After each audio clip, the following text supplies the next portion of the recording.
Hey, it's Friday. It's a cold, wet Friday with a possibility of snow. This is life in Calgary. Snow can happen in May. I remember in grade 6, we were supposed to go camping May long weekend, and we had our tent trailer out, to clean it up and get it ready for camping. And right before, we ended up like having a huge dump of snow, something crazy like 2 feet overnight.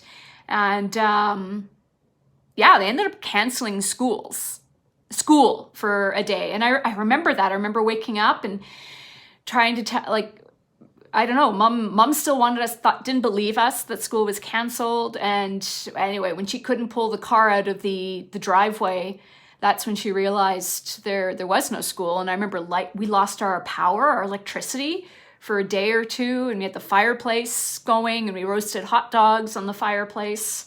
Needless to say, we didn't go camping because of that huge dump of snow. So hopefully Mother's Day won't be totally snowy. I kind of like to go out and not be stuck indoors.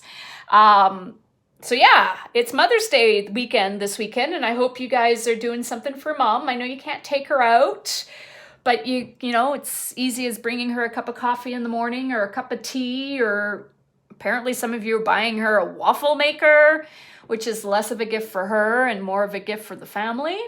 But do something for Mom, especially in these times when a lot of moms are working from home and having to do the mom role and the teacher role and all the different roles that, normally we wouldn't have to do, and also work from home. I know it's a huge struggle with me every day trying to figure out, well, am I a parent right now? Am I a teacher? Am I just me? And by the end of the day, I'm exhausted. So please take care of your moms this weekend. Or, your aunts or your grandmas or your dads, if mom's not around, anything like that. Just take care of your parents. They need some love. Anyway, I just did some meetings today with FLA grade 8 in my homeroom and just catching up and chatting. It's always great to hear from you guys. And I got to watch my first lip sync. Thank you to my grade 7 student who submitted already a lip sync video. I've absolutely enjoyed it. If you guys go into Brightspace, you will see that for drama there is, I'm not giving a mark, like a percentage, but I am leaving feedback. So like, great idea, wonderful, creative, made me laugh, etc., etc. So you are getting feedback for participating in these classes. Let's see what happened in history. So May 8th in 1835, we had the first installment of Hans Christian Andersen's fairy tales. So Hans Christian Andersen, for all of you fairy tale people, he wrote like The Little Mermaid and a bunch of other fairy tales. And the original fairy tales aren't Walt Disney fairy tales. They don't have a happily ever after. Yeah, so he was a big writer, and I remember he was Little Mermaid, which is my favorite Walt Disney movie. So that was 1835. 1912, film and TV production, Paramount Pictures, is founded. So 1912, that, I didn't think it was that old. For some reason, I thought perhaps, I don't know, 1912 seems like a long time ago. 1945, Nazi Germany surrenders. So we are nearing the end of World War II.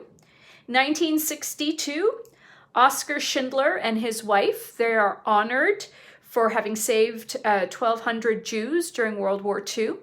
And there is a wonderful, lovely, emotional, dramatic movie. I don't know what the age rating is and exactly what your parents, what they allow you to watch or not watch. But Schindler's List was phenomenal, and it's based on Oskar Schindler, who in 1962 was honored for having helped out the Jews. 1970, the Beatles release the album Let It Be. In 1979, The Cure released their first ever album called Three Imaginary Boys. Birthdays, we have in 1964, Melissa Gilbert was born. A lot of you probably don't know her, but she used to play Laura Ingalls in the television series Little House on the Prairie, which was my absolute favorite television series growing up. I used to pretend I was her. I would come home from school and I had short hair, but I had ripped off this wig thing from my Raggedy Ann doll. And so I would put it on, so I'd have long braids, and I would go around pretending I was her. And if my brother was being nice, he was Albert, which was her half brother or her step brother. If he was being a brat, he was Willie, who was like the school's little annoying guy. And my horse, I didn't have a horse, I lie. My bike that I pretended was a horse was named after her horse. Yeah, that was me in elementary school. So Melissa Gilbert, who played Laura Ingalls, she was born in 1964, and Enrique Iglesias was born in 1975. Let's look at music. I chose 1986, which was the year I was in grade 6, to kind of tie into, I don't know why. I just chose grade 6. It was a big year. It was a year that I discovered that I was never going to be able to be in the NHL. I could not skate. And as a coach, I couldn't both be a teacher here in Calgary and make it to any other games across the country to coach. So my dreams of being in the NHL were shattered back in 1986. Also 1986 in grade 6, I was so hockey obsessed. My diary consists of just hockey stuff. So I think that's one of the reasons why I chose it. And then also in 1986, and we'll get to there later on in May for some hockey stuff. So anyway, songs that were big in May 1986. There was by Janet Jackson, What Have You Done For Me Lately? Madonna had a couple of hits in May 1986, Papa Don't Preach and Live to Tell. Take My Breath Away from Berlin was big in May 1986. The Bangles had a couple of hits with Manic Monday and Walk Like an Egyptian. Krista Berg had Lady in Red, which is a beautiful song, but truth be told, of all of his songs, it's probably one of my least favorite songs, but it is the one that everybody knows him for. I much prefer Spanish Train and A Spaceman Came Traveling. Krista Berg's an Irish singer, and most of his songs have a story, and they're wonderful. They're classics for me, but I'm also 46 years old. And finally, Bon Jovi also had a few hits in 1986, like You Give Love a Bad Name and Living on a Prayer. So that's it for today. Again, please treat your moms and your dads, your aunts, your grandparents, whoever, anybody who's taking care of you. Take some time this weekend and thank them and love them, give them some loving. You all know how hard and how many changes we've gone through with this COVID-19 and the challenges of day-to-day life, this new normal. And your parents may not show it, but they're struggling.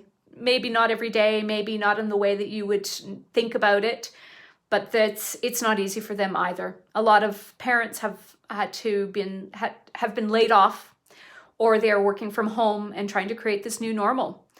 So please take that time, love them, hug them, write them a thank you, go back to like you did in elementary school, make them a coupon book or a card. Anyway, enjoy your weekend. We will see you on Monday. Sayonara.